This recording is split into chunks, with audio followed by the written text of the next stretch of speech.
ನಾಗರ ಪಂಚಮಿ ಹಬ್ಬಕ್ಕೆ ಉತ್ತರ ಕರ್ನಾಟಕದ ಕಡೆ ಜೋಳದ ಅಳ್ಳು ಮಾಡ್ತಾರೆ. ಈ ಜೋಳದ ಅಳ್ಳು ಯಾವ ಥರ ಮಾಡ್ತಾರೆ ಅಂತ ನೋಡ್ಕೊಳ್ಳೋಣ. ಮೊದಲಿಗೆ ನೋಡಿ, ನಾನು ಸ್ಟವ್ ಮೇಲೆ ನೀರು ಕುದಿಯೋದಕ್ಕೆ ಇಟ್ಟಿದ್ದೀನಿ. ಇದರಲ್ಲಿ ಒಂದು ಬೌಲಷ್ಟು ನಾನು ಜೋಳನ ಹಾಕ್ತಾ ಇದ್ದೀನಿ. ನೀರು ಈ ಥರ ಕುದಿಯೋಕ್ಕೆ ಸ್ಟಾರ್ಟ್ ಮಾಡ್ತಿದ್ದಂಗೆ ಸ್ಟವ್ ಆಫ್ ಮಾಡಿಕೊಂಡು ನೀರೆಲ್ಲ ಸೋದಿಸ್ಕೊಂಡ್ಬಿಡಬೇಕು.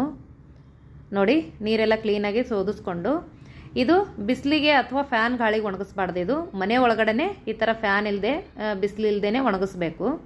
1-2 ಅವರು ಈ ಥರ ಬಟ್ಟೆ ಮೇಲೆ ಒಣಗಿಸ್ಕೊಂಡ್ರೆ ಸಾಕು. ನೋಡಿ, ಈಗ 2 ಅವರ್ ಆಯಿತು.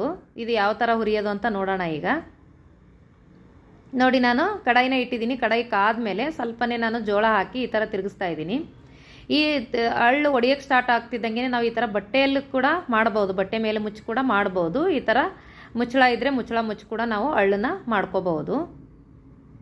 ನೋಡಿ, ಎಷ್ಟು ಈಸಿಯಾಗಿ ಮಾಡ್ಬೋದು.